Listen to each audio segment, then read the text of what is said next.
Bonjour à tous et merci de nous rejoindre pour cette dernière journée de la semaine du logement accompagné organisée par l'UNAFO, Union professionnelle du logement accompagné. Cette semaine qui a commencé mardi dernier à Marseille sur 2 jours en présentiel et qui se poursuit depuis hier en digital. Nous aurons aujourd'hui deux échanges, deux conférences. La première aujourd'hui, une table ronde consacrée au travail social, qui nous a semblé être un sujet majeur que nous devions aborder évidemment pendant cette semaine du logement accompagné. On a beaucoup parlé pendant cette semaine des questions liées au modèle économique, des questions liées aux personnes logées, notamment en raison de l'impact de la crise sanitaire et tous les effets sur la santé mentale notamment. Mais il nous semblait évidemment indispensable de parler de la question du travail social et de s'interroger à la fois sur les raisons de la crise que tout le monde vit, à la fois dans notre secteur, mais aussi dans tous les secteurs. Il n'y a pas que le secteur du logement accompagné, évidemment, qui est impacté, mais aussi et surtout de réfléchir un peu à des évolutions, comment on peut avancer peut-être sur un certain nombre de sujets. Et donc pour en parler avec nous, on a 3 intervenants, 2 en studio et un en duplex, que je remercie tous les 3 déjà d'être présents parmi nous. Donc on a Chloé Altvek-Boussac, qui est déléguée générale de l'UNAFORIS, bonjour, qui est l'Union nationale Bonjour. des acteurs de la formation et de la recherche en intervention sociale. Vous nous direz peut-être tout à l'heure en 2 mots rapides ce que c'est pour que tout le monde l'ait bien en tête. Nicolas Valzan en studio aussi, qui est directeur d'Artemia et qui a écrit récemment un ouvrage au titre peut-être un peu provocateur, mais on en parlera, Travail social, l'art de se rendre inutile. Et puis en duplex, Sébastien Templier, qui est directeur général adjoint de l'association ANEF Vallée du Rhône, qui est donc en duplex et qui nous présentera aussi un peu tout à l'heure l'ANEF, mais qui en tout cas est un acteur associatif de terrain, puisque ça nous semblait aussi important de discuter de ce sujet avec un peu l'ensemble des intervenants et pour aborder ce sujet. Peut-être on va commencer tout de suite avec vous, Nicolas Valzan. Alors je disais, vous avez écrit récemment un ouvrage sur lequel on va un peu s'appuyer pour échanger aujourd'hui. Et notamment, il y a une première partie que vous appelez déconstruire un peu le travail social, qui pose un certain nombre de constats.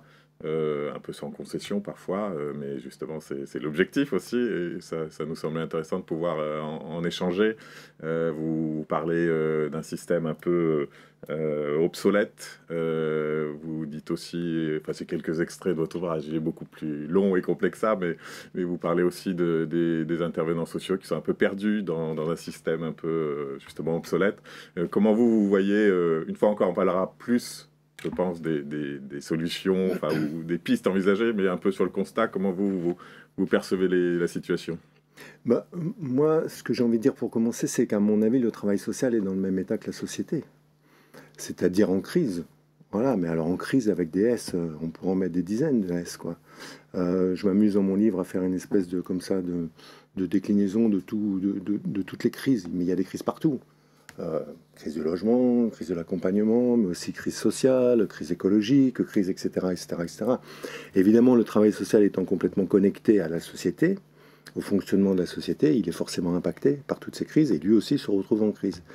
Avec une spécificité, même si cette spécificité, je pense qu'on la retrouve globalement dans la société, c'est qu'on est à la fin de quelque chose, en fait. On est je crois que la société dans laquelle on vit actuellement, qui est basée sur un principe de ce que Yannick Blanc appelle la matrice tutélaire, c'est-à-dire ceux qui sont au-dessus dans la hiérarchie sont censés savoir ce qui est bien pour ceux qui sont en dessous dans la hiérarchie. C'est comme ça que notre modèle a été pensé depuis, Yannick Blanc dit depuis le Moyen-Âge. Et puis depuis le 19e siècle, d'une manière en tout cas beaucoup plus certaine et beaucoup plus même construite. Ce modèle n'est pas en capacité aujourd'hui de répondre aux problèmes qui lui sont posés, quoi. Et ça, c'est pas nouveau. D'ailleurs, le travail social s'en est rendu compte depuis pas mal de temps, à partir du moment où il a donné la parole à tous les acteurs, et notamment aux personnes accompagnées, qui sont venus un peu poser leur regard et dire certaines choses sur cette vision très condescendante et très descendante en fait du travail social, qui est que vous avez des problèmes, nous sommes là pour essayer de résoudre vos problèmes. Donc je pense que le travail social à l'heure actuelle, il est traversé par deux courants, qui est un vieux courant, allez, on va le dire d'une manière un peu péjorative, et j'espère que personne m'en voudra, mais un courant un peu archaïque, qui est le faire pour, penser à la place des autres, penser à la place des personnes, considérer les personnes comme parlant de leurs déficiences, parlant de leurs problèmes, essayer de les renormer, essayer de les réinsérer, on disait à l'époque, hein, ce mot d'ailleurs est en train de disparaître du travail social. Et puis un travail social beaucoup plus novateur qui s'appuie sur cette espèce de date un peu mythique hein, de 2002, un peu la loi 2002 qui vient poser la question de la participation, qui rappelle que les personnes accueillies dans les structures sont des citoyennes. Alors moi, ça fait beaucoup rire les personnes avec qui je travaille, les personnes concernées avec qui je travaille, qui disent qu'il a quand même fallu une loi pour rappeler au travail social que nous étions citoyennes. Comme si à un moment, et il est hors de question évidemment de jeter la pierre à des personnes, hein, c'est plus un système en fait hein, qu'on doit déconstruire, comme si à un moment on avait oublié que ces personnes étaient des citoyennes, parce qu'on avait aussi des attendus qui étaient de les normer, de les soigner, de les guérir. Fernand Deligny disait c'est comme si ces enfants avaient quelque chose de tordu qu'il faudrait redresser en fait, hein. On parlait à l'époque de redressement. Donc voilà, moi je pense qu'on est dans un travail social qui se cherche entre ces deux routes, qui a bien compris que la voie de l'éthique, la voie des valeurs, la voie de presque la réconciliation, c'était la voie de la participation, la voie du faire avec les personnes, mais qui... donc intellectuellement tout ça est à mon avis bien ancré déjà. Le problème c'est qu'il faut qu'on invente, parce qu'on ne sait pas faire avec. On n'a pas vraiment appris à faire avec en fait. On a appris le faire pour quand on est rentré à l'école. Il y a quelqu'un qui nous a dit quoi faire, qui nous a évalué et tout, etc. etc. Et là, donc, il y a tout un champ qui nous reste à inventer, qui est cette fameuse participation, se faire avec. Et voilà, moi je pense que voilà, pour l'instant, le travail social, on est un peu dans cet entre-deux, en fait, comme la société. Et comme la société, justement. Et donc, si on veut améliorer le travail social, il y a aussi des sujets de société. Enfin, pas sur la question du logement, qui évidemment nous intéresse davantage. Enfin, vous expliquez bien, enfin, un témoignage qui dit d'une intervenante sociale, je crois, qui dit mais finalement, enfin, moi j'essaye de faire avec, j'essaye d'accompagner, mais s'il n'y a pas de logement, il n'y a pas de logement. Donc, évidemment, ça pose la question de comment on améliore le travail social ou comment on le fait évoluer, mais derrière, c'est aussi des questions de société. Donc, comment on arrive à ce que des histoires individuelles, vous le dites aussi, contribuent à améliorer collectivement la société. Et ça, visiblement, on n'y arrive pas non plus. Enfin, ça, on est encore loin d'arriver à avoir une vision du travail social comme un élément pouvant améliorer des enjeux de société, finalement. Oui, parce que le travail social est basé, tant qu'il réfléchit sur cette espèce de matrice qui est de on va penser pour vous, en fait, il ne peut pas. Ça pouvait être valable à un moment lorsqu'on était sur cet état-providence, qui ne se posait pas de questions, il y avait de l'argent partout, on trouvait du boulot comme on voulait. On a changé de société. Et donc là, on n'est plus en capacité de dire bah, vous avez besoin de quelque chose, on vous le donne, on vous le donne, on vous le donne. Ou en tout cas, on ne fait plus ces choix-là. On pourrait aussi se poser la question de quel choix la société a décidé de faire. Donc, effectivement, on n'est plus en capacité, le travail social n'est plus en capacité de répondre aux problèmes qui lui sont posés. Philippe Caillé, qui est un psychologue qui travaille dans une vision systémique, dit, en fait, nous sommes en train de chercher les solutions à une planète alpha, alors que nous sommes passés dans la planète bêta. Donc, plutôt que d'essayer de trouver dans cette planète alpha ou dans ces dans ces vieux pots, d'essayer de trouver en fait des réponses aux problèmes qui nous sont posés, je pense qu'il est temps d'aller chercher autre chose, en fait, d'aller innover, d'aller inventer. Voilà, moi c'est ce qui me paraît le plus important pour l'instant. Très bien. Alors, moi, ce qui m'intéressait aussi, c'est d'avoir le point de vue de Sébastien Templier, donc, qui est adhérent de l'UNAFO, enfin, son association est adhérente de l'UNAFO, notamment, mais donc, qui est un acteur de terrain, pardon. Sébastien, quand on préparait ce moment, disait qu'il y avait effectivement des contraintes aussi administratives, une pression administrative qui devenait extrêmement toxique aussi pour les travailleurs sociaux et qui engendre aussi un certain nombre de difficultés ou qui fait évoluer le travail social. Sébastien, quelle est la vision, je dirais, en tant qu'acteur de terrain, peut-être un petit mot aussi de présentation de l'ANEF Vallée du Rhône pour que tout le monde sache un peu.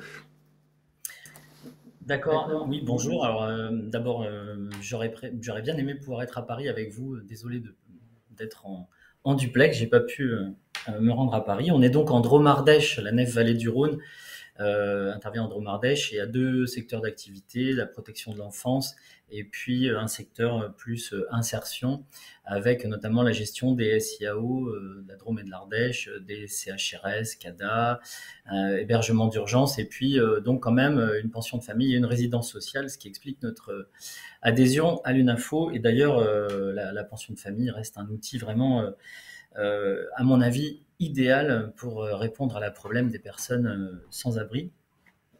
Donc effectivement, alors il y a énormément de choses, mais je rebondirai quand même sur l'intervention de Monsieur Valzan qu'on vient d'avoir, qui me semble vraiment très pertinente. J'ai aussi cette impression, effectivement, au niveau du terrain, qu'on arrive au bout d'un système.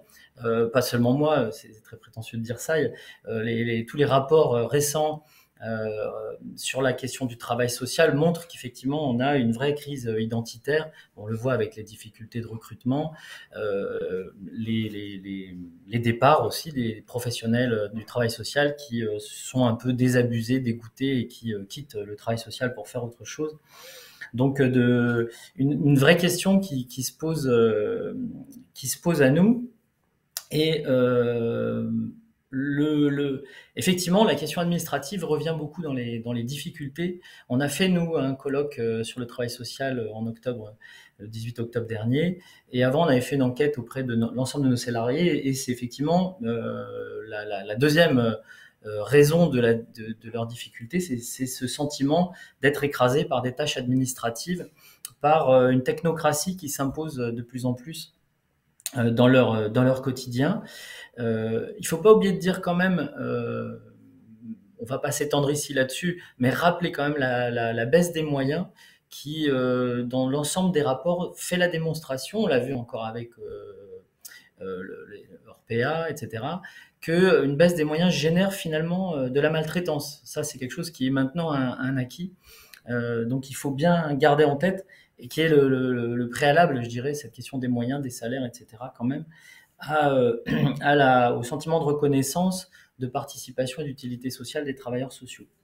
Sur la question administrative, il faut effectivement pas tout rejeter, parce qu'on pourrait avoir l'impression que les outils de formalisation qui sont arrivés effectivement avec la loi 2002, on pourrait avoir l'impression que c'est ces outils-là qui mettent ce carcan.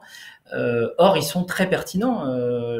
Vous avez rappelé la participation des usagers, c'est aberrant effectivement qu'il ait fallu une loi pour ça, mais qui a été remise en avant dans le cadre de la rénovation de l'action sociale. Et les outils qui vont avec, c'est-à-dire le règlement de fonctionnement, les projets individualisés, enfin voilà, je ne vais pas m'étendre.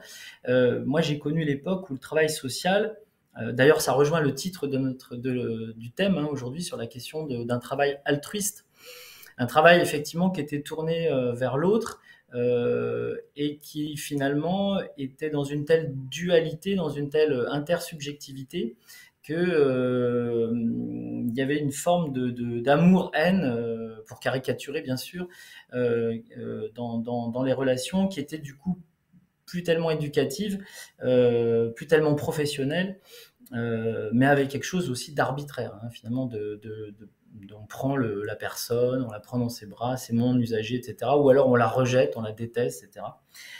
Donc c'était important qu'il y ait cette réflexion, qu'il y ait cette rénovation et qu'il y ait ces outils qui ramènent effectivement du tiers, qui ramènent du cadre, de la structure, et qui a structuré, je pense, vraiment le métier du travail social depuis 10 ans, depuis 20 ans, pardon. Et c'est vrai qu'aujourd'hui, il y a le sentiment que toute cette formalisation, et j'ai pas parlé de l'évaluation, qui est l'élément central aussi de cette rénovation, c'est-à-dire qu'on a mis en place une évaluation qui permet de regarder ce qui se passe réellement. Or, aujourd'hui, on le vit comme un carcan. Mon sentiment, c'est que cette appropriation des outils est faite dans un contexte finalement d'une vision plutôt d'entreprise, plutôt une vision néolibérale, qui utilise finalement les outils de l'industrie, de la gestion, pour gérer, manager Jean-Louis Laville parle de managérialisme, c'est un terme qu'il a repris, je pense qu'il va assez bien, c'est-à-dire qu'on utilise les outils et les concepts qui sont normalement ceux de l'entreprise, de la gestion, pour comprendre les problématiques sociales et pour les traiter. Et pour manager finalement, comment manager une entreprise, le secteur. Et c'est probablement cette appropriation par cette vision néolibérale, encore une fois, et de l'industrie qui fait que ces outils deviennent finalement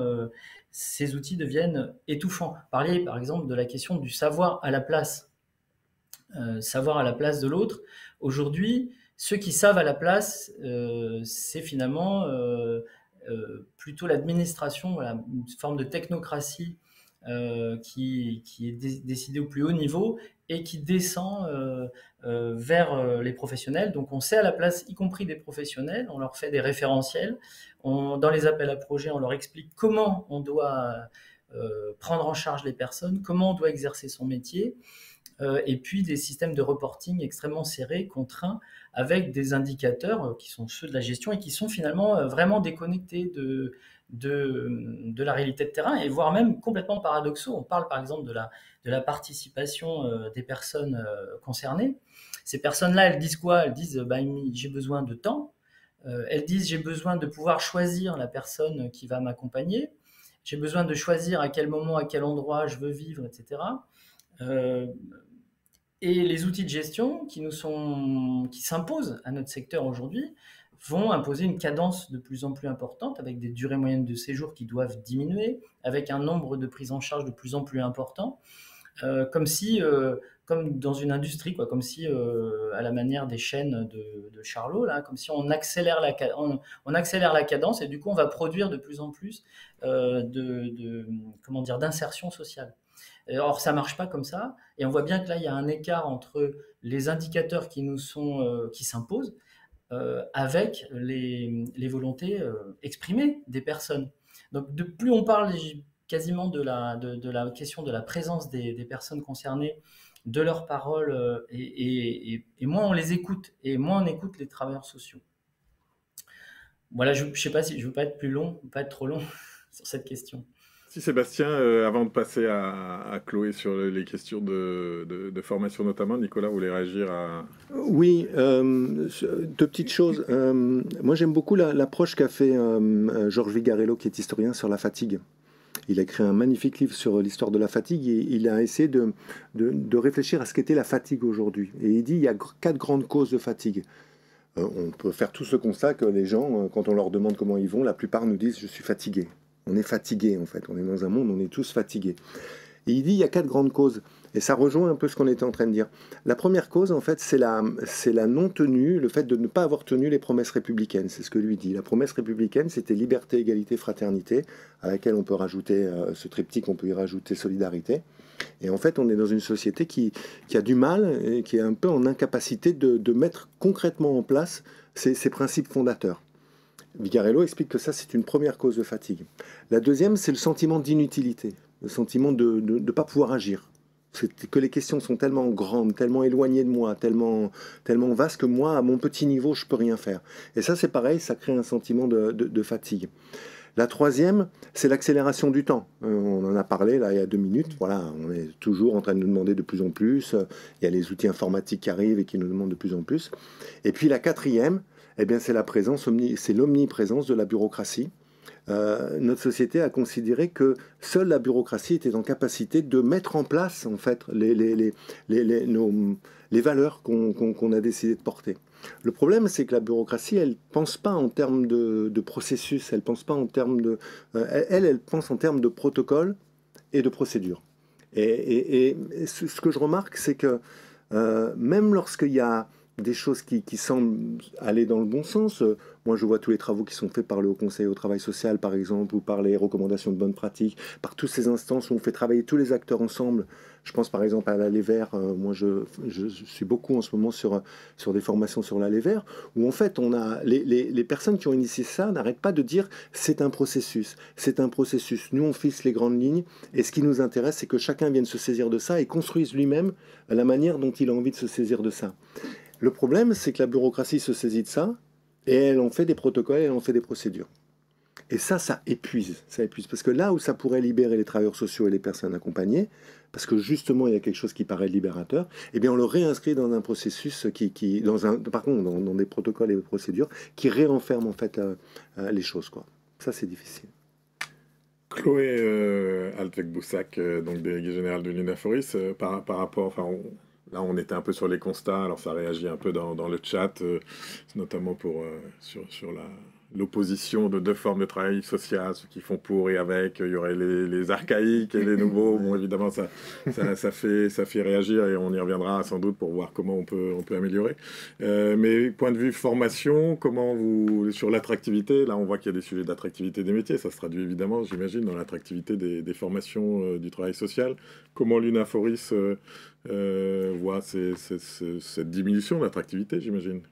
Oui, alors bonjour à tous et d'abord merci de m'avoir invité à cette semaine du logement accompagné. On est très content d'être ici. Alors effectivement, nous on fait le même constat que vous, hein, d'une baisse d'attractivité des formations, sachant que bien évidemment les deux sont intimement liés, hein, attractivité des métiers et des formations, donc avec à la fois moins de candidats à l'entrée. On observe aussi une hausse des abandons en cours d'études, par exemple lors des premières mises en stage, avec possiblement une prise de conscience de réalités complexes qui ne correspondent peut-être pas forcément aux représentations que s'étaient faites les personnes qui allaient entrer en formation. Donc cette idée de tension entre des métiers qui peuvent être parfois idéalisés, puis des métiers qui, dans les réalités, sont des métiers en tension avec un ensemble de difficultés qui viennent d'être évoquées là. Et puis aussi, on peut observer une certaine évaporation de professionnels avec des reconversions, mais à tempérer parce que dans les deux sens, c'est-à-dire des reconversions, les personnes ne restent pas forcément travailleurs sociaux toute leur vie, donc certaines vont quitter le secteur, mais d'autres vont peut-être venir aussi dans le secteur plus tard, à 35 ans, 40 ans ou 50 ans, et avec là un ensemble de difficultés pour mettre en œuvre les formations à ce moment de la vie, en particulier des questions autour du financement. Sur l'analyse concernant cette baisse d'attractivité des formations, on observe d'abord une évolution des profils des candidats, avec des profils qui sont plus jeunes, plus volatiles aussi, et plus diversifiés. Et en cela, je pense vraiment que l'inscription des formations en intervention sociale sur Parcoursup, qui est assez récente, est venue impacter les profils des candidats, mais a aussi donné plus de visibilité finalement à ces formations. Donc ça, c'est positif. Donc comme ça, un constat un peu entre deux. Un point important. Je peux juste, pardon, Oui. c'est parce que ça, je l'ai remarqué avec les étudiants qui arrivent, Oui. c'est qu'il y en a certains dont c'est le 13e, 14e ou 15e choix dans leur Parcoursup, quoi. Et c'est une espèce de choix. Alors, ça ne veut pas dire que ça ne fera pas des bons travailleurs sociaux, hein, mais peut-être que du coup, il faut changer notre approche et repartir peut-être encore plus à la base, parce qu'on a des gens qui viennent en disant, bah, en fait, moi, je voulais faire ça, je voulais faire ça, je voulais faire ça. Et presque par défaut, ils ne vont pas le dire comme ça, tant qu'ils ne seront pas en confiance, mais par défaut, je me retrouve là parce qu'on m'a dit que j'étais j'étais fort pour aider les autres, et tout, etc., etc. Donc, effectivement, ça nous demande de repenser à la base l'entrée en formation. Tout à fait. Je pense vraiment que l'entrée sur Parcoursup a donné plus de visibilité à ces formations qui étaient peut-être, comment dire, dans un cercle un peu plus restreint. Mais le pendant de ça, c'est cette question de la volatilité à laquelle on n'est pas encore habitué, sur laquelle on n'a peut-être pas encore suffisamment travaillé pour l'atténuer d'une certaine manière. Et alors, ce que je voulais dire aussi, c'est que, comment dire, c'est cette question d'une baisse d'attractivité des formations. Est-ce que ça veut dire qu'il y a une baisse du niveau d'engagement? Parce que c'est quand même des formations vers lesquelles on va souvent avec une intention comme ça, comme je disais, avec des métiers idéalisés, donc avec une forme d'engagement. Et en particulier, ce qu'on entend ici ou là, serait une baisse d'engagement des jeunes en particulier. Moi, je ne pense pas. Je pense vraiment qu'il s'agit plutôt d'une évolution des modalités, des formes de l'engagement. Et probablement que l'engagement aujourd'hui prend d'autres formes et que c'est vraiment un point sur lequel il nous faut travailler. Dernier point sur cette question de l'attractivité, de la baisse d'attractivité des formations. Je pense qu'il y a vraiment un sujet autour du besoin de reconnaissance et de valorisation de ces formations, et puis bien sûr des métiers auxquels elles mènent, avec probablement des candidats qui sont aussi davantage renseignés sur les conditions de travail en sortie de formation, par exemple, et avec ce que j'évoquais tout à l'heure autour de métiers qui restent quand même des métiers en tension. Et je pense que ça parle ici aussi de la question de l'évolution du rapport au travail des nouvelles générations, entre autres. Et je pense que c'est un point sur lequel c'est important qu'on puisse travailler. Peut-être très rapidement un mot sur la manière dont Unaforis, donc l'Union des acteurs de la formation et la recherche en intervention sociale, travaille sur ces sujets. Donc Unaforis, c'est le regroupement des établissements de formation en travail social qui propose des formations initiales et continues, formation infra-bac, bac, post-bac, puis ça va jusqu'à la recherche. Alors, le premier point de travail, pour moi, c'est vraiment cette question de la valorisation des métiers et des formations via une remise en perspective en termes de sens, en termes de projet sociétal, ce que vous avez évoqué tout à l'heure. Et ici, ça rejoint pour moi clairement les dimensions politiques. Donc ça, c'est un premier point. Deuxième point qui me paraît très important et sur lequel on commence à travailler au niveau de l'Union, c'est l'implication, renforcer l'implication de l'appareil de formation dans les dispositifs d'orientation. Ça rejoint aussi faire mieux connaître nos formations et nos métiers, mais c'est aussi les rendre plus lisibles, et en particulier, comme on évoquait par rapport à Parcoursup, donc les rendre plus lisibles, et puis renforcer nos partenariats avec Pôle emploi, avec l'ONICEP, avec les acteurs, aussi les employeurs, les fédérations d'employeurs. Troisième point qui me semble très important, favoriser la fluidité des parcours et décloisonner ces formations d'intervention sociale. Et ça, je pense que ça passe par le développement des voies d'accès en complémentarité de la formation initiale, donc la VAE, mais surtout les questions d'apprentissage qui sont aussi une manière de tout de suite, dès le début de la formation, être en contact avec les terrains pour pouvoir savoir si on est fait pour ce type de métier. Et donc ça va aussi passer par le renforcement des liens avec d'autres acteurs en dehors du champ social stricto sensu. Donc pour la formation, ça va être les acteurs de l'enseignement supérieur et de la recherche pour les poursuites d'études, mais ça va aussi être les acteurs de l'emploi, donc toutes les fédérations employeurs, et ça me semble vraiment un point absolument primordial. Et puis le développement des passerelles également, et puis la structuration en blocs de compétences. Deux derniers points. Le travail sur les pédagogies.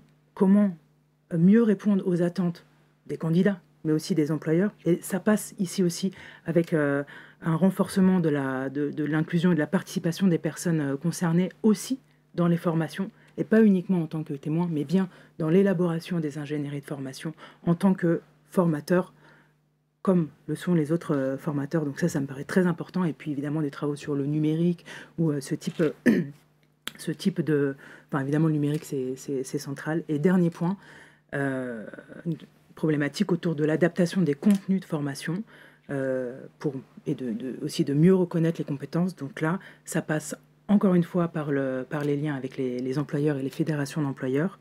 Un travail sur leurs attendus, que les employeurs, les partenaires employeurs ou les personnes qui sont sur le terrain puissent intervenir le plus possible dans les formations pour faire connaître aussi les réalités des professionnels en sortie de formation. Et puis ça passe par l'intégration des résultats de recherche dans les formations, de manière à ce qu'elles soient au plus proche des nouvelles réalités, des nouveaux besoins qui émanent du terrain, enfin en grande partie, quoi. Voilà.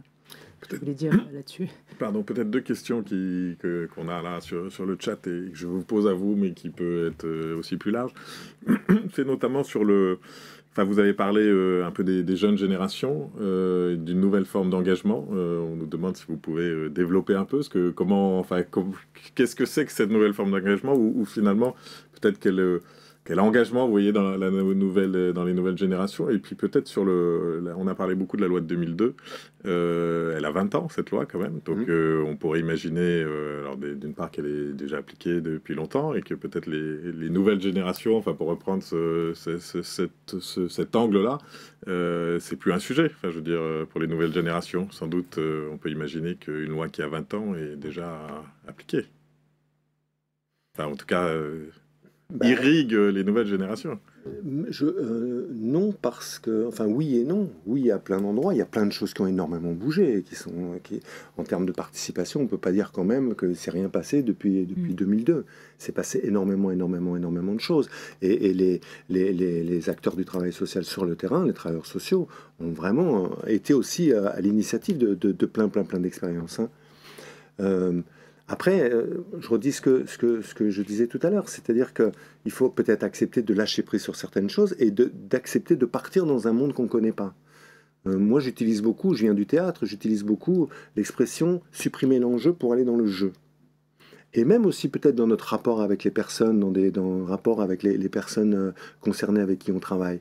De pouvoir leur dire, écoutez, on va essayer quelque chose ensemble. Est-ce que vous êtes d'accord pour qu'on essaye quelque chose? C'est sortir de cette espèce d'idée que le travailleur social, je redis encore, est censé avoir la réponse pour la personne, ou que la société même est censée avoir la réponse pour la personne.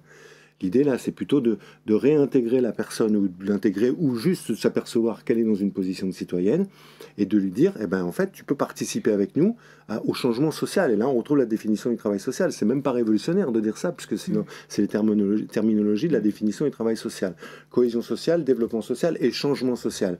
Ce qui sous-entend que le travail social a fait cette espèce justement de pirouette ou de changement, de dire, on n'est pas là juste dans un but curatif, on est là pour travailler cette inclusion sociale et pour dire, mesdames, messieurs, toutes les personnes avec qui on travaille, vous avez une expertise, vous avez un savoir dont nous avons besoin.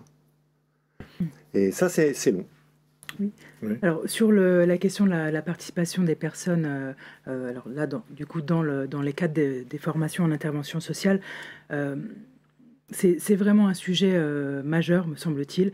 C'est un sujet sur lequel, en tout cas, Unaforis on a fait un axe prioritaire de travail et qui fait écho, comme vous le disiez, aux travaux du Haut Conseil en travail social, qui, dans sa définition, est venu reconnaître les différents savoirs, que sont les savoirs académiques, certes, professionnels, avec ce qu'on évoquait tout à l'heure, c'est important que les professionnels soient présents le plus possible dans les formations, et les savoirs d'expérience. Donc, si vous voulez, les établissements de formation en travail social, c'est évidemment un lieu de croisement de ces différents savoirs et des différentes appartenances. Et par ailleurs, il est certain que le développement de cette participation dans les formations en intervention sociale est un enjeu majeur aussi pour ces personnes en termes de développement de leur pouvoir d'agir et aussi en termes de légitimation par les autres, par l'extérieur.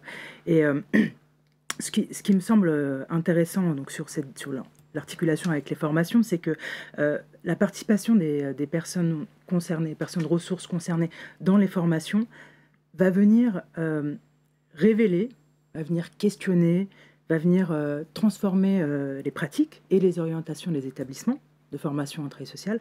Mais au niveau de la formation, ce sont des regards qui vont, de mon point de vue, permettre de rendre visibles des choses, des préconstruits, des représentations, des choses qui n'étaient pas forcément appréhendées, parce qu'elles n'étaient pas présentes dans la formation, ou peu présentes, ou uniquement sur du témoignage, et qui, n'étant pas appréhendées, étaient peu pris en compte dans l'analyse de l'intervention sociale. Et donc, c'est en ça que ça me paraît très important qu'elle puisse intervenir dans les formations, mais ça suppose de lever un certain nombre de freins profonds, qui sont des freins à la fois des freins structurels, mais aussi des freins symboliques, des freins financiers aussi. Donc voilà. Après, je peux dire un mot sur la façon dont on travaille à Unaforis là-dessus. Bon, évidemment par de nombreux plaidoyers, en particulier auprès du Haut Conseil en travail social, mais pas que. On a essayé de relancer récemment une communauté de pratique avec un ensemble d'acteurs pour essayer de voir comment, ensemble, quel levier en fait trouver collectivement pour pouvoir débloquer ces situations. Et dernier point à ce sujet, on a on a essayé de développer à l'Unaforis la participation de ces personnes dans les comités de pilotage des projets. Moi, j'ai l'impression que pour le moment, ces personnes sont quand elles sont associées, elles le sont souvent à l'endroit de la mise en œuvre des projets, mais elles le sont encore assez peu au niveau de l'élaboration et au niveau de la conception et l'élaboration. Et ça me semble important qu'elles soient également présentes à cet endroit-là, parce que de cette manière, d'une part, c'est une manière... ça leur permettra de faire entendre leur voix, mais ça permettrait aussi de faire, d'influer, de faire évoluer les méthodologies et la manière dont les savoirs se créent. Puis ça permettra aussi de faire évoluer les positionnements collectifs. Donc, ce qu'on essaye d'impulser au niveau de l'Union et puis qui se retrouve aussi dans un certain nombre d'établissements de formation en intervention sociale. Et pardon, c'est juste Alors, très rapidement. Très rapidement, parce que je voudrais passer la parole à Sébastien qui la demande. En plus, on est vraiment dans les attendus du travail social, c'est-à-dire qu'en faisant ce travail, on travaille aussi la citoyenneté des personnes, leur reconnaissance, le développement de leur estime de soi et tout, etc. Donc c'est presque, on est gagnant partout sur cette histoire-là, quoi. Hein. Et on fait presque un travail de travailleur, un travail de travailleur social en permettant à ces personnes de nous rejoindre sur ces espaces-là. Alors, je voudrais passer la parole à Sébastien Templier qui la demande depuis quelques minutes. Donc, peut-être qu'on va revenir un peu en arrière, je ne sais pas, mais en tout cas, la parole est à Sébastien. Merci. Oui, on va revenir, mais je pense que ça fait quand même une certaine continuité. C'était sur la question de cette loi 2002 qui a donc 20 ans. Et effectivement, on voit tout le chantier dont on parle, hein, participation des personnes, la question des savoirs expérientiels, tout ça, effectivement, avance et va dans le bon sens. Mais je voudrais redire ce qu'on s'est dit juste au début, c'est-à-dire qu'en fait, on est quand même si on essaye de travailler dans ce sens-là, dans une forme de contradiction, parce que cet outil de la loi 2002 a été, c'est très bien expliqué par M. Valsan, construit dans un cadre, encore une fois, de procédures et de la pensée vraiment de l'entreprise, voire de l'industrie, sur un mode de management d'ailleurs qui est presque éculé, parce qu'à mon avis, les entreprises sont bien plus modernes maintenant. Finalement, notre travail social aujourd'hui, il me semble, est pensé comme une prestation de service à la personne, au fond. C'est-à-dire qu'on devient une entreprise de service, de prestation à la personne. En disant ça, on met la focale sur une action, un geste, un travail, pour lequel on attend en fait des résultats quantitatifs à cette action. Et on occulte complètement la dimension finalement politique du travail social. Or, ce que vous êtes en train de dire depuis tout à l'heure, qui est très précieux, c'est cette question-là, politique, démocratique, cette question de l'intérêt général, cette question du vivre ensemble, et qui pourtant sont bien formulées, effectivement, vous l'avez rappelé, dans la définition du travail social, le développement social, la cohésion sociale, la libération des personnes. On retrouve ça dans le Code de l'action sociale et des familles, hein, c'est vraiment les principes, la visée, avec des principes de solidarité, de justice sociale, d'émancipation, etc., etc. Et on a là vraiment une vraie contradiction entre l'outil qui gère. Je vais donner un autre exemple, par exemple les SIAO qui ont pour mission l'observation des problématiques sur un territoire. Voilà, mission tout à fait louable, puisque l'objectif des SIAO, c'était bien qu'à partir de cette observation des problématiques, on construise ensemble sur un territoire des solutions coordonnées, adaptées, évolutives par rapport aux problématiques des personnes. Or, dès l'instant où on prend cet outil d'observation comme un outil de gestion, de management du secteur de l'accueil, hébergement, insertion, on en attend des résultats. C'est-à-dire que finalement, au lieu d'être un observatoire véritablement des problématiques, on va plutôt tordre un peu les données des chiffres pour plutôt obtenir des résultats satisfaisants. Donc, on se ramène toujours sur une attente de résultats qui peut se comprendre pour des raisons d'affichage politique, puisque le citoyen attend des résultats et c'est légitime. Mais si on n'a pas cette capacité de penser la chose de manière plus politique, plus dans la question du vivre ensemble, les problématiques sociales qu'on rencontre et qui nécessitent que collectivement on donne la place à chacun, notamment pour les personnes les plus démunies, on passe à côté, on reste dans l'esprit, encore une fois, entrepreneurial. Et donc là où effectivement il faut reprendre le chantier, c'est à mon avis reprendre cette question de l'intervention sociale dans sa visée politique qui doit laisser pleine et entière sa place aux personnes les plus concernées, évidemment, premièrement, et puis à l'ensemble des acteurs pour, pour construire des réponses. Voilà pour réagir sur la question de la loi 2002. Et puis, j'imagine qu'on reviendra ensuite un peu sur les hypothèses de solutions. Et pas plus tard que maintenant, justement, sur le... Pardon. Sur la question notamment du pouvoir d'agir, on en a parlé. Alors évidemment, ceux qui réagissent sur le chat disent qu'ils le font déjà, que c'est déjà intégré. Mais quels sont ou quels seraient les leviers pour que ça devienne, je sais pas, la règle ou que ça fonctionne et que comment on peut passer à un discours peut-être plus positif au-delà du constat de dire qu'il y a des choses qui fonctionnent pas, etc. Comment faire? Qui sont les acteurs qu'il faut mobiliser? Alors, c'est évidemment les intervenants sociaux eux-mêmes, c'est, je pense, l'organisation de là où ils sont, c'est une question de société aussi, c'est l'information. Mais qu'est-ce qu'on peut dire à ceux qui nous regardent sur les leviers possibles? Je sais pas qui veut. Moi, je peux commencer côté formation. Je dirais qu'il y a un axe autour de la consolidation. Alors, tant au niveau des territoires qu'au niveau national. Et là, je pense qu'il y a un enjeu important d'articulation d'actions qui sont menées sur les terrains avec ce qui est ensuite porté dans les différents lieux au niveau national. Donc un enjeu de consolidation, d'une part de nouveaux partenariats dans cette articulation nationale-territoire, en lien avec les fédérations employeurs, mais aussi salariés, hein, que j'ai peu évoqué, mais je pense que c'est avec ces deux types d'acteurs me semble important, ainsi que ce qu'on essaie là en ce moment au niveau d'Unaforis de faire, c'est de renforcer aussi nos liens avec certaines autorités administratives qui sont parfois peu connues. Donc là, je pense à un ensemble de projets qu'on met en œuvre avec le défenseur des droits pour essayer de renforcer ces liens-là dans les interstices entre travail social et monde judiciaire. Il y a tout un ensemble d'interstices dans lequel le défenseur des droits peut être une option, enfin un acteur à mobiliser. Et avec donc diversifier nos partenariats, l'inscription dans les réseaux, ça me semble aussi très important, pour essayer d'identifier ensemble, collectivement. C'est vraiment très important de ne pas travailler dans son coin, mais travailler ensemble à identifier les nouveaux besoins, et puis ensuite essayer d'agir pour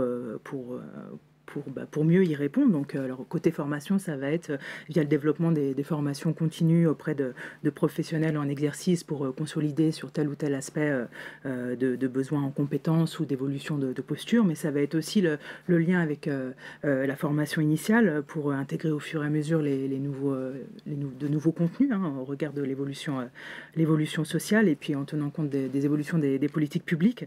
Et puis, on l'a dit tout à l'heure, de mieux faire connaître les métiers par rapport à cet écart-là qu'on a identifié du côté des personnes en formation quand ils arrivent sur le terrain. Et puis deux dernières choses. Il me semble qu'on a quelque chose à jouer autour aussi des mises en stage. Parce que côté établissement de formation à l'intervention sociale, je sais qu'il y a des difficultés de trouver des stages pour les personnes en formation et des personnes en formation qui viendraient, par exemple, si toutefois c'est possible, venir faire des stages dans des établissements, par exemple concernant le logement accompagné. Ça peut aussi donner des idées pour la suite, comme je sais que vous avez le même questionnement sur mieux faire connaître vos métiers, mais c'est vrai que les modalités de mise en stage sont parfois... il y a aussi des freins en fait à lever et à essayer de travailler plutôt la question de la professionnalisation. Comment on arrive à travailler cette professionnalisation en faisant bouger s'il faut pour permettre des rencontres avec le terrain. Alors voilà, du coup je parle pas de stage mais de rencontres avec le terrain pour arriver à de la professionnalisation, mais en levant les blocages. Et puis dernier mot, on a mis en place en 2021 on a initié une démarche prospective au sein de l'Unaforis, donc à laquelle on a associé un ensemble d'acteurs Et puis évidemment, on en associe de plus en plus. Enfin, c'est pas fermé. Ça nous permet aussi de mobiliser un ensemble de partenaires et puis de développer nos interlocutions. Et donc l'objectif, c'est se dire, voilà, on est en 2022, on essaye de se situer à 10-15 ans. Et collectivement, donc je redis ça vraiment avec d'autres, et surtout avec d'autres qui ne pensent pas forcément comme nous, parce que c'est ça qui est important, collectivement, comment on imagine l'évolution des besoins à 10-15 ans. Donc là, c'est ouvert, mais au moins ça, on libère, hein, voilà, on essaie d'imaginer ça. Comment on imagine l'évolution des besoins, comment on imagine l'évolution des réponses à ces besoins. Alors, comment on l'imagine et puis qu'est-ce qu'on souhaite. Enfin, mais ce sont deux choses différentes. Hein.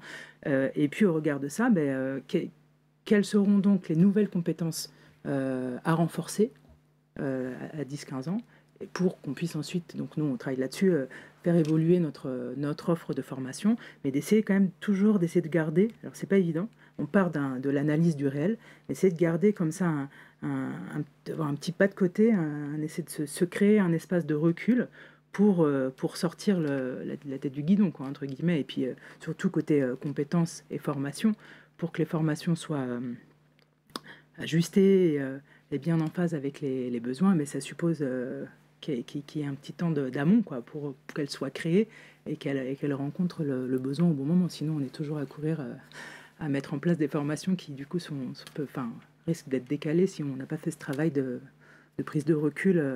Voilà, donc ce que je voulais dire autour de ce qu'on essaye, en tout cas au niveau du NAFORIS, de mettre en place en ce moment. Merci. Je sais pas si... Oui, j'avais envie de rajouter aussi en complémentarité quelque chose qui me paraît important. C'est toute une réflexion sur l'éthique, sur les valeurs, sur le sens. Il y avait un congrès international en 2016 à Sydney dont la thématique était: est-ce que le travail social est là pour soigner les personnes ou pour changer la société ? Et ça me paraît aussi important. Moi, ce que je travaille beaucoup avec les personnes, alors nous, on permet notamment à des personnes de venir raconter sur scène ce qu'elles ont envie de raconter de leur parcours. Je leur dis toujours avant de commencer, évidemment, elles sont complètement libres d'aller au bout du processus et tout leur appartient, hors de question de confisquer leurs paroles ou d'en faire un objet à notre service, nous. Je leur dis, imaginez que vous ayez devant vous les 7 milliards, on est 8 milliards, tiens, j'ai appris, les 8 milliards d'êtres humains devant vous, qu'est-ce que vous aimeriez dire à ces 8 milliards d'êtres humains? C'est-à-dire, ce qui m'intéresse dans la démarche, c'est de faire en sorte de les faire sortir d'une histoire individuelle pour réintégrer une histoire collective. Et le travail social fait déjà beaucoup ça, mais je pense qu'il peut peut-être se construire encore plus une identité là-dessus.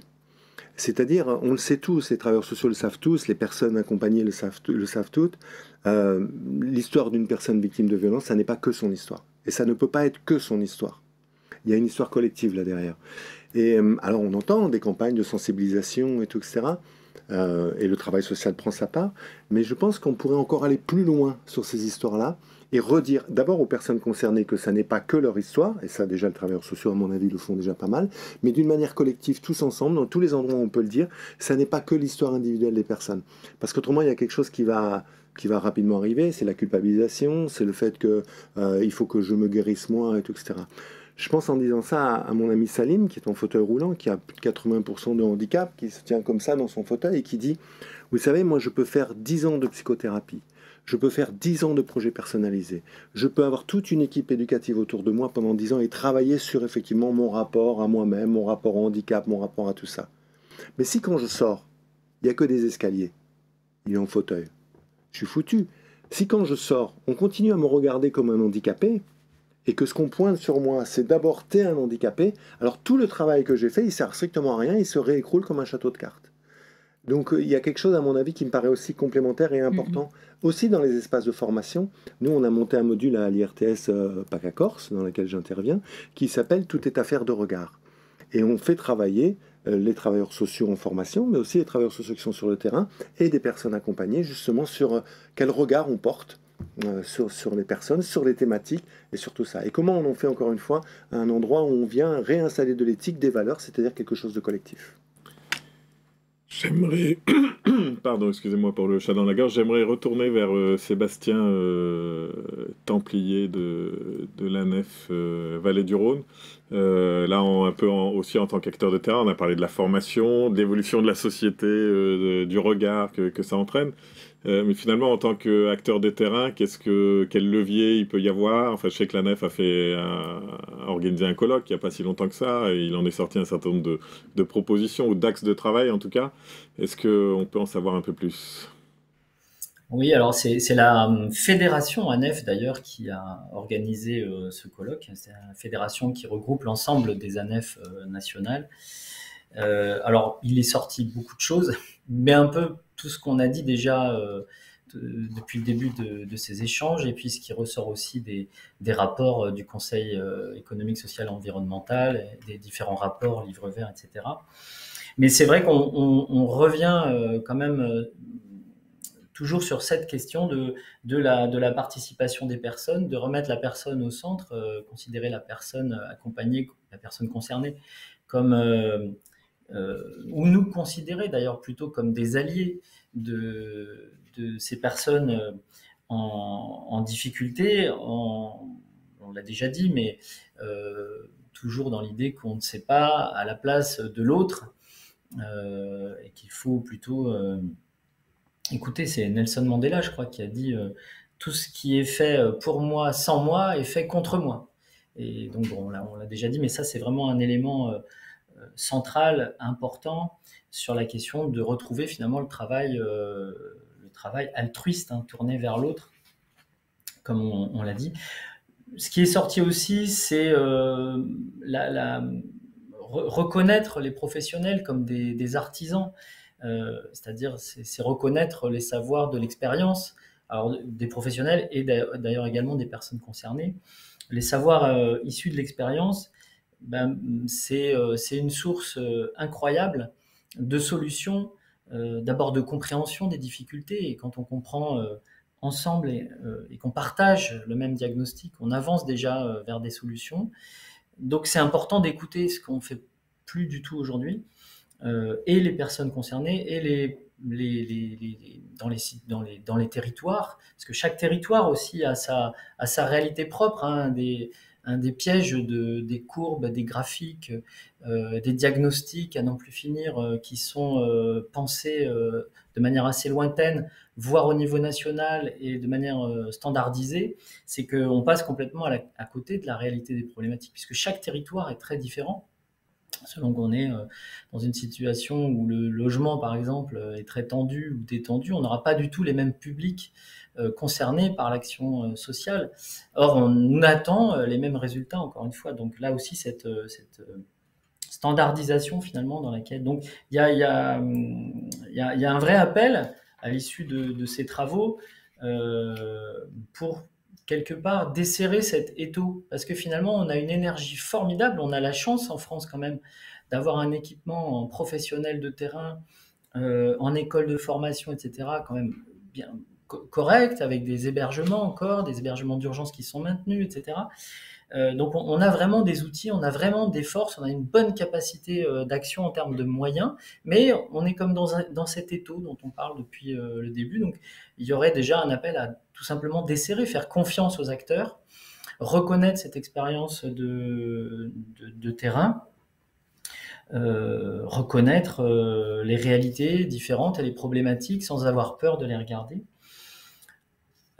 Et puis il y a quand même aussi à balayer un peu devant la porte de nos associations. Parce que finalement, si on en est là aujourd'hui, c'est aussi parce que quand même les associations se sont quelque part, alors par la force des choses, mais ont quand même accepté de s'engouffrer dans un système un peu, je dis rapidement néolibéral, je ne sais pas si c'est très approprié de dire ça comme ça, mais voilà, où on manage, on est des bons techniciens, on a des résultats, on affiche des résultats, on est capable de baisser les coûts, etc. Et du coup d'entrer aussi dans des mises en concurrence entre les différentes associations. Et on a comme ça hypertrophié finalement la dimension de gestion, la dimension gestionnaire de nos associations. Bon, ça s'est fait par la force des choses, mais je pense qu'il y a eu aussi on s'y est engouffré. Voilà. Donc ça, il faut s'interroger là-dessus, et peut-être que le secteur associatif, qui a un rôle éminent à jouer sur la dimension politique, la dimension collective, la dimension de construction et de réflexion ensemble, que le secteur associatif se réapproprie cette dimension politique. Et là, on a des marges de manœuvre en interne, on a des marges de manœuvre en libérant nos professionnels, en les autorisant à retrouver cette liberté de donner du temps à la personne qu'on accompagne, de construire des réponses peut-être innovantes, décalées, par rapport aux situations qui sont rencontrées sur le territoire. On peut autoriser ça dans nos associations. Alors c'est sûr qu'on va se mettre parfois en difficulté avec les attendus en termes d'objectifs de résultats. C'est là que peut-être le tissu associatif devrait retrouver sa dimension de plaidoyer politique pour montrer, pour mettre en évidence les réalités que l'on rencontre, et peut-être aussi pour s'allier au lieu d'être en concurrence. Se dire qu'on a un intérêt commun à pas forcément réduire les coûts de notre accompagnement, à pas forcément atteindre des objectifs qui sont pas cohérents par rapport aux problématiques de terrain. Donc voilà, c'est cet appel quand même, et c'est nous ce qu'on a décidé de s'imposer au niveau des ANEF, c'est retrouver cette dimension un peu plus politique de nos associations, et encore une fois mettre à la place centrale les questions et des problématiques sociales et de l'intelligence de terrain des professionnels. Merci, je pense que, évidemment, excusez-moi, décidément ce chat ne part pas. Évidemment, c'est une action, enfin, ou une position sur le pouvoir des associations, sur le rôle politique que peuvent jouer les associations, qu'on est nombreux à partager. On voit que on l'a dit tout le temps, et le chat le confirme, que c'est évidemment un sujet politique, de société, sur lequel on doit tous se mobiliser. Il nous reste déjà quelques minutes, le temps passe vite, on n'a certainement pas tout abordé, mais je pense qu'ici, on est à peu près tous d'accord, me semble-t-il. Si je lis le chat, certains disent même ça fait plus de 10 ans qu'on fait ce que vous nous dites, etc., etc. Mais finalement, enfin, on voit qu'il y a une convergence aussi. J'ai oublié de dire tout à l'heure qu'on avait invité Denis Pifto, qui finalement n'a pas pu venir aujourd'hui pour des raisons personnelles, mais qui a aussi fait un rapport, il n'y a pas si longtemps que ça, qui met bien en avant aussi dans son rapport, une évolution du travail social lié au pouvoir d'agir des personnes et à la place des personnes, etc. Et comment on peut arriver, ou quel levier collectif on peut essayer de mettre en place pour que dans 10 ans, 20 ans, 40 ans après la loi de 2002, on ne se retrouve pas là. Est-ce que ça doit dépasser justement chaque secteur? Moi, ce que je trouve souvent, c'est qu'on réfléchit un peu trop peut-être par secteur, et que, enfin, vous l'avez dit aussi, nous, on a des problématiques aussi, nous, le secteur du logement accompagné, mais d'autres secteurs l'ont aussi, et peut-être qu'il y a des choses à faire, ou est-ce que c'est utopiste, finalement, de dire qu'il faut évoluer, il faut faire évoluer la société, quels sont les leviers, si on veut essayer d'être un peu positif pour terminer? Il y a quelque chose qu'on n'a pas dit, même si on l'a dit un peu en filigrane, c'est aussi la question de l'ingénierie. Et sur toutes ces pratiques innovantes, sur toutes ces expériences qui se font aussi à droite et à gauche, je pense que c'est important de construire une ingénierie pour venir aussi affirmer quelque chose, et affirmer quelque chose de pensé, de construit, et pas juste rester dans l'affirmation de valeurs ou de choses, ce que je disais tout à l'heure, qui est aussi important, mais aussi expliquer que ça marche en fait. Expliquer que ça marche mieux, presque. Et que, alors si on est dans cette espèce de truc qu'on a entendu assez malheureux, que ça coûte un pognon de dingue, eh ben en travaillant tel qu'on travaille, ça coûtera moins un pognon de dingue.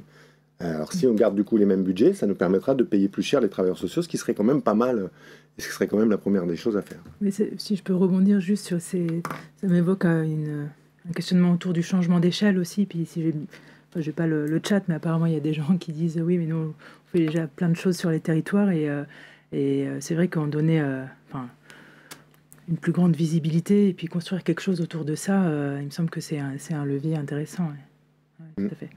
Je rajouterais aussi, pardon, qu'il y a des endroits en plus, à côté du travail social, qui sont dans l'innovation, qui sont justement qui vivent d'une manière très oxygénée, qui sont pas, eux, fatigués. C'est tout ce qui se passe du côté de l'économie sociale et solidaire, de l'innovation écologique et tout, etc. Et là, je pense que le travail social pourrait venir aussi, il le fait déjà, hein, à pas mal d'endroits, mais il pourrait venir rencontrer ça, et ce serait peut-être plus riche, plus intéressant. On aurait des gens qui seraient beaucoup plus porteurs de dynamique, parce que a priori, dans l'économie sociale et solidaire, en tout cas quand elle marche bien, ce sont des gens qui posent d'abord le sens avant de poser la question de comment ils vont faire, quoi. Ça peut être aussi intéressant. D'ailleurs, on a beaucoup de retours qui font remonter le fait que la perte de sens ou l'absence de vocation n'est pas liée tellement, évidemment, aux travailleurs sociaux, mais plus liée à l'environnement politique, aux difficultés de dialogue, d'échange, à l'hétérogénéité aussi dans les départements. Ça, c'est un point qu'on n'a pas abordé, et au manque de moyens financiers dégagés, alors qu'en termes de coûts évités, de prévention, etc., évidemment, le travail social a une vraie plus-value. Peut-être, on a déjà un peu dépassé, mais je ne sais pas si vous vouliez dire un mot de conclusion rapide. Pardon, excusez-moi, si je peux me permettre de revenir sur la petite caricature que j'ai fait au début sur faire pour et faire avec, parce que c'est important. Il ne s'agit pas de monter les uns contre les autres ou d'expliquer qu'il y a deux camps, en fait. Hein. Moi, j'ai été assez marqué par la pensée d'Edgar Morin et la complexité, donc je suis très éloigné de ça. Je pense par contre que nous sommes à l'intérieur de nous-mêmes traversés par ces deux choses. Et pour sortir du travail social, un exemple très simple, c'est on est avec nos enfants, quand on est de bonne humeur, quand on est reposé, quand on a envie de travailler avec eux, quand on a envie de faire en sorte qu'ils soient mieux armés pour affronter cette société, on sera dans le faire avec. On va les amener à se questionner, on va les amener à réfléchir avec nous, à chercher des solutions ensemble. Et puis pour peu qu'on soit fatigué, pour peu qu'on soit dans des mécanismes de défense, pour peu qu'on soit mis en difficulté, eh ben, il y a le faire pour qui va redébarquer, et ça va être, eh bien, écoute, maintenant tu vas te coucher, et puis c'est papa qui commande. Il y a quelque chose qui est aussi à l'intérieur de nous dans ce truc-là. Moi, ce que j'aime beaucoup dans l'approche de Yannick Blanc sur sa matrice tutélaire, c'est qu'il explique quand même qu'il y a quelque chose qui s'est construit culturellement en nous depuis le Moyen-Âge. Hein, le médecin, c'est ce qui est bien pour le malade, l'instituteur, c'est ce qui est bien pour l'élève, les parents savent ce qui est bien pour l'enfant, le travailleur social, c'est ce qui est bien pour les personnes. Donc il y a quelque chose, à chacun de nous, on n'a pas à culpabiliser là-dessus, en fait. Hein, il ne s'agit pas du tout de jeter la pierre, mais de se dire, tiens, il y a quelque chose aussi à travailler en nous sur ces questions-là, et de voir comment on a envie d'évoluer, de faire évoluer la société, et quelle société on a envie de construire, en fait. Merci. Alors Sébastien Templier voulait aussi dire un mot, après je vous repasse aussi un mot de conclusion. Oui, très rapidement. Et effectivement, est-ce que c'est utopiste de penser que l'action sociale, l'intervention sociale, c'est pas seulement une question de coût. Alors c'est une question de moyens, c'est sûr, mais on peut pas réduire le problème à combien ça coûte, puisque l'intervention, le travail social, c'est la question du vivre ensemble, encore une fois. Donc c'est une question collective.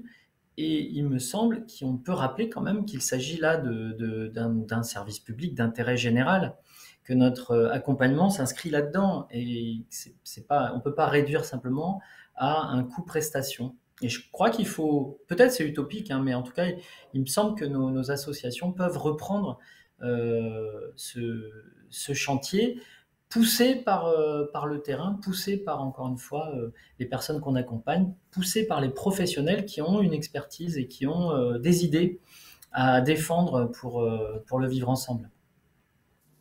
Merci Sébastien. Chloé?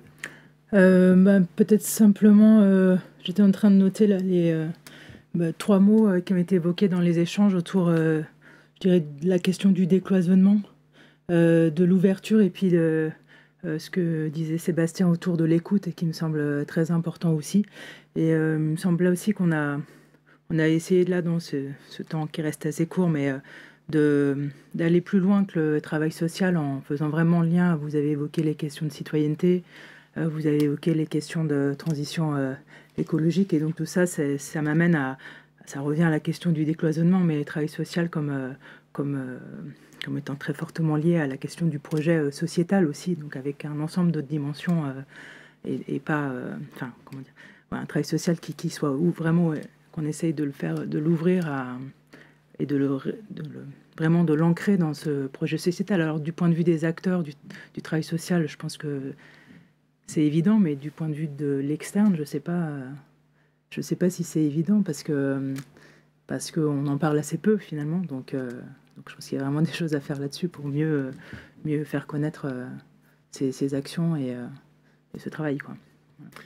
Si, je vais tendre un dernier petit mot, parce que sur l'utopie, quand même, on était en train de rappeler les grands principes républicains, et à Victor Hugo qui disait l'utopie d'aujourd'hui est la réalité de demain. Et j'aime bien, moi, rappeler à chaque fois, quand je suis, par exemple, devant un groupe d'étudiants, par exemple assistante sociale, où la plupart du temps ce sont des jeunes filles, de leur rappeler que si on n'avait pas construit ces utopies, elles ne seraient pas là et que je serais tout seul, en fait, dans la pièce. C'est parce qu'à un moment, il y a des gens qui ont décidé que les utopies, on devait les mettre en place, que nous arrivons à une société, en tout cas, qui pense de plus en plus l'égalité entre les êtres humains, reste la mise en œuvre. Alors, c'est toute la feuille de route qu'on peut se donner à notre place collectivement. Merci en tout cas tous les trois d'avoir participé à cet échange. Alors, c'était pour l'UNAFO pas la première fois qu'on traitait le sujet, mais enfin en tout cas une des premières fois comme ça, en tout cas sur des réflexions de ce type-là. Alors vous l'avez dit, c'était un temps assez court qui va en ouvrir évidemment d'autres. On compte bien continuer et poursuivre avec nos adhérents et avec d'autres acteurs, parce qu'on l'a dit, le sujet il concerne plusieurs secteurs, travailler sur le sujet.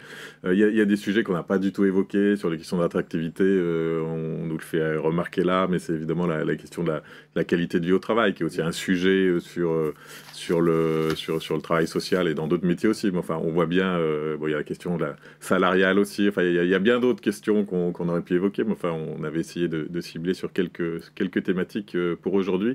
En tout cas, ce qui est sûr, c'est que nous, à l'UNAFO, on va continuer à y travailler, parce que c'est un sujet majeur pour nos adhérents, et pour continuer l'activité du logement accompagné et bien d'autres activités. Donc, ce n'est qu'un au revoir, et évidemment, pour que l'utopie se transforme, il faut qu'on y travaille tous ensemble. Merci à tous. On a une dernière table ronde dans le cadre de la semaine du logement accompagné qui commencera à 11h30, la table ronde de clôture qui permettra un échange notamment entre Emmanuel Cos, qui est présidente de l'Union sociale pour l'habitat, Nadia Bouillet, qui est directrice d'Action Logement, Sylvain Mathieu, qui est délégué interministériel à l'hébergement et à l'accès au logement, et enfin Bertrand Declémy, qui est président de l'UNAFO, pour débattre d'un certain nombre de sujets d'actualité, aussi de perspectives, peut-être d'utopie, mais j'espère qu'elles deviendront aussi des réalités sur le devenir du logement accompagné. Merci à tous et à très bientôt. Au revoir. Merci.